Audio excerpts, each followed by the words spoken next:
My presentation is tentatively titled The Prohibition and Production of Bad Images, Film Censorship and Post-liberalisation India.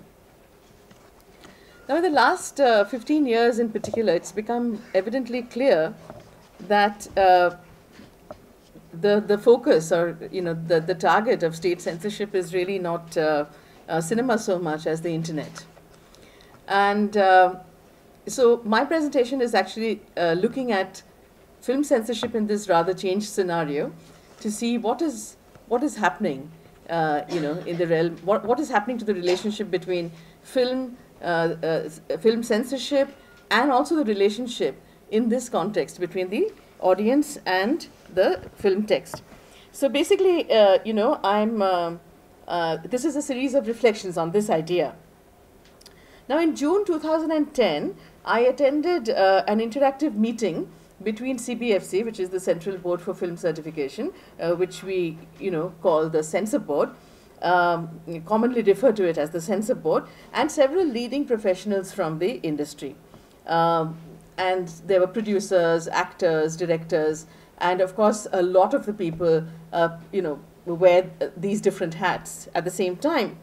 And what was pretty clear in that meeting was that the classic notions of the filmmaker versus the CBFC or the filmmaker versus the Censor Board, that has kind of got dismantled in this new scenario. So the relationship is no longer very adversarial. There was a relationship of transaction in the room, let us say. For instance, one of the first things that people discussed was the whole idea of the smoking ban, which was mandated by the Health Ministry, that, if there is a sequence that shows people smoking, then in order not to corrupt young minds, it has to be either taken out.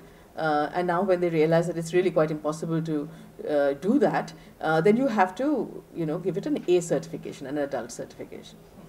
So a lot of people were trying to figure out how do we best deal with this. So one leading actor who's also a producer and director and considered to be a marketing genius, he says, why don't we show the actor at the beginning of the film coming out with this message saying that cigarette smoking is injurious to health, at which point another film director disagreed with that and said that I'm not interested in my hero selling a social service message. I'd rather that he sold my character to the audience, so this is not a good idea. And she also added that, it's not my job to bring about this kind of a social change. Of course, one of the things that nobody really said is that,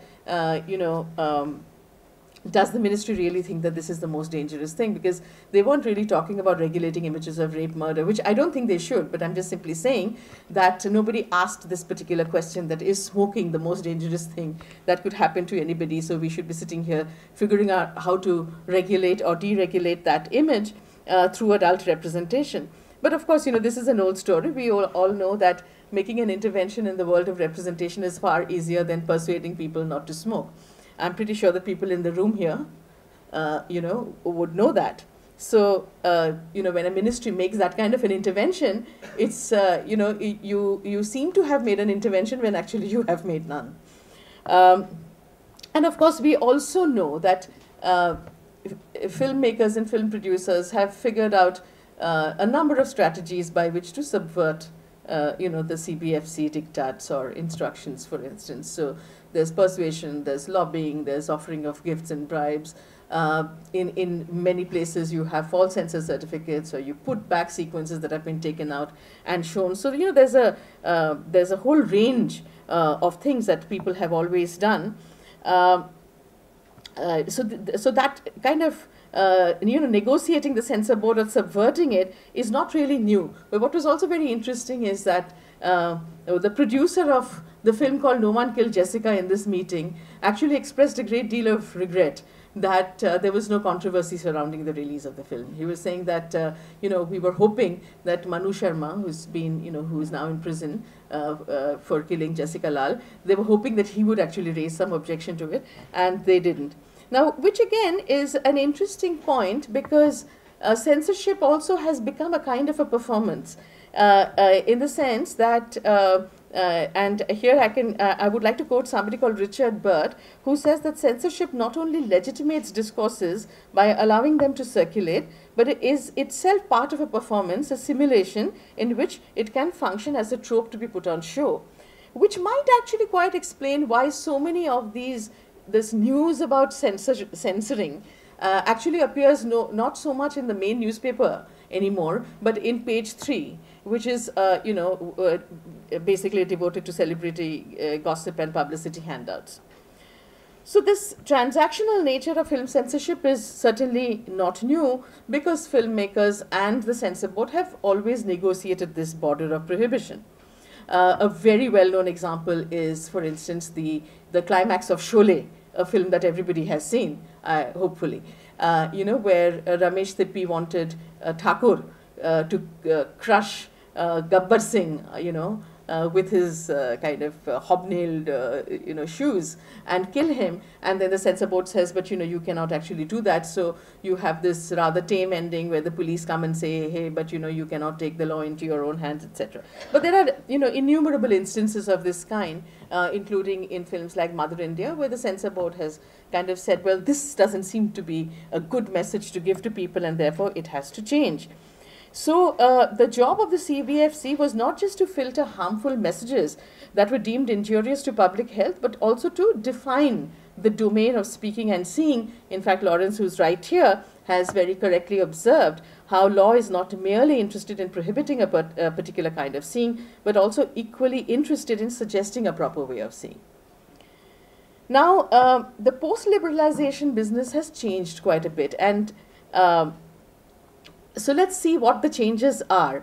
Now today, for instance, the CBFC handles more work than it ever did, because the new regulations demand that all film songs, film promos, music videos, music album, or their promos, whether produced in India or abroad, can be broadcast only if they're certified by the CBFC for unrestricted public viewing. I'll give you a few examples. In 2008, the urban comedy Dostana was given a UA certificate.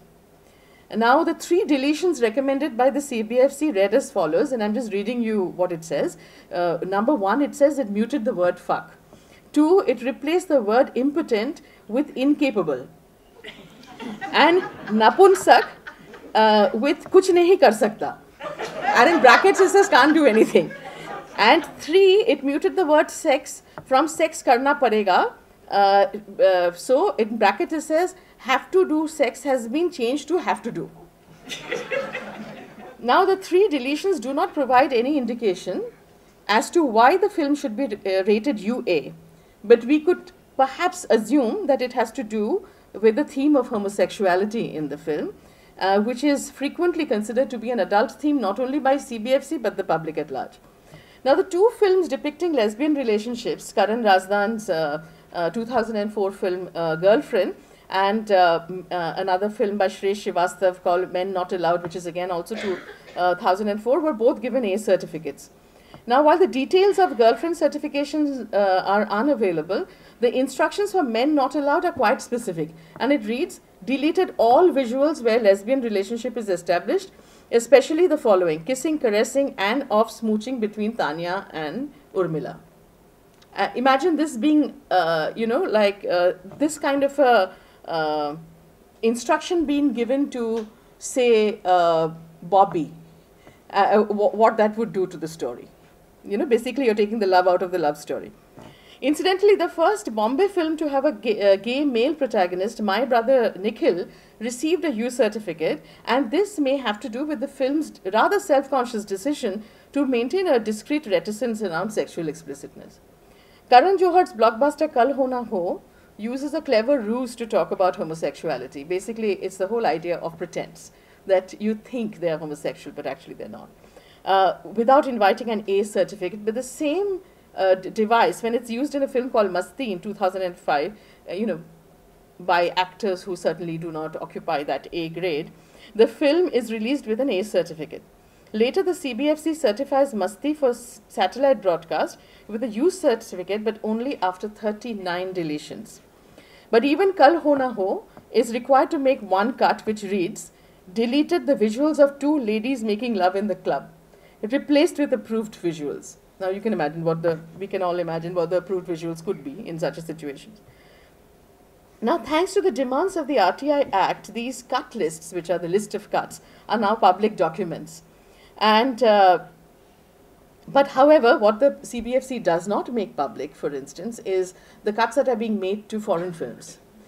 So if you have not watched a pirated DVD of The Black Swan, you wouldn't have seen a rather longish, torrid lesbian lovemaking sequence because it doesn't make it to the screen or to the video that would be released. And similarly, all the heterosexual lovemaking sequences were taken out of Reader. Full Monty that came on television, we used to joke that we saw only a quarter Monty. And Mulholland Drive was rendered completely incoherent because, you know, the lesbian love story was taken out of it. So the list is endless. One example is that Steven Spielberg, for instance, when CBFC presented him with a long list of cuts for Saving Private Ryan, he says that I'm not interested in releasing the film in India if these cuts are going to be made. So now, what do these cuts really mean? And here I need to explain, because the CBFC website or any of his public documents really doesn't quite explain it. And this, to me, is actually the most fascinating change that has been brought about in the post-liberalization era. And that is, a film now has to undergo at least 3 certifications, which involve 3 sets of cut lists. And which means that a fiction film is certified for theatrical release. Now, when it is certified for theatrical release, it can be either A or UA or U. Now, for the satellite telecast, the satellite channels, it has to be either U or UA. And if it is for Doordarshan telecast, it has to be U. Now, you could also choose to telecast, to have a satellite broadcast with the certification of A, but which would require you to screen the film then after 11 p.m., which is considered to be adult slot. But the advertisers are not particularly interested in the adult slot, so they are more interested in supporting something that comes on prime time, so you get more advertising revenue. Now, therefore, there is a pressure on the CBFC by the film producers to turn their A films into either UA for satellite telecast and U for Doordarshan telecast. So what does that do to cinema, for instance? So all A certified films have to be cut and made to fit the U or UA category. Now, if you take a film, Amir, which is made by Rajkumar Gupta in 2008, it has 3 certified versions of it. So just to give you a sense, the theatrical release version, which was certified on April 30th, 2008, has 1 cut, and it was given an A certificate. The satellite television version, which was released in July 10th, 2008, has 12 cuts and has a certification of UA. The Doordarshan version, which was certified in March 20th, 2009, has 18 cuts and has a U certificate. The same film. Now, similarly, the film Kurban by Renzel de Silva was given an A certificate for theatrical release, and it has 2 certifications for satellite telecast. It's the cuts in this are kind of mind-boggling. I'm surprised that something even remained for it to be seen on the screen, where one satellite television version has 17 cuts, has a UA category, and another satellite version has 31 cuts, and has been given an A category. Now, how exactly this is played out in which channel, the information is not very clear. Now, as is evident, the cuts suggested in both versions are extensive, and clearly, as you can make out, that the viewing experience would change drastically if you were to watch all these different films. Now, consider this: in 1998, Deepa Mehta's Fire was released without any visual cuts, but with minor audio cuts. But in 2009, which is almost 10 years later, when the film was satellite telecast, it was subject to 18 cuts before being given a UA certificate. And the cuts were, and I don't want to go into all 18, but to give you a sense, deleted visuals of lady wearing pant and smoking dancing, deleted visuals of lady's bag, deleted visuals of man shaking himself watching TV. For those of you who've seen the film, it's a sequence of masturbation. Deleted the visuals of love and sex scenes, deleted visuals of lady kissing other lady, deleted visuals of kissing, love making shot, deleted visuals of smoking, deleted visuals of love making of two ladies. It goes on and on and on. Eventually it says deleted visuals of lady burning. Now, those of you who are familiar with the film will know that the story has pretty much been discarded in the process. I mean, there is no way that you could see this version of the film and figure out what fire is about at all. Now, the CBFC claims that the film producers are so commercially driven that they are willing to accept any cuts for their films to be telecast during prime time. And recently, in an interview with me, the CEO of CBFC said that one producer told her, "Cut anything you want except the credit list." Now, in an article titled, "If you can't protect what you own, you don't own anything," John Lewis raised similar questions about the relationship of Hollywood Films to Motion Pictures Association, the MPA. He writes that in order to secure free passage through various entertainment markets, the structural and formal integrity of Hollywood movies are subject to compromise, spin, negotiation, and outright censorship. Films are routinely released in different versions in different markets. There are airline versions, network TV versions, cable-ready versions, pay-per-view versions, director's cut version, widescreen versions, etc. Integrity with regard to content is thus, for the copyright holders on American film, a relative thing. Even the shape of the image depends on the market and not on the filmmakers. Of course, one can say that these are very gray areas because so many of our film makers are now also the producers, and they have a profit-sharing relationship with all the multiplexes. Now, this of course raises a whole host of questions like, what then is, how can we look at the role of CBFC, which has always seen itself as not really an organization very interested in promoting the cause of cinema, but as a kind of a public regulator. Then, what kind of public regulation are they doing now? Of course, we can ask other more trivial questions like, can the adult content of a film be excised by, cutting out visuals and audio?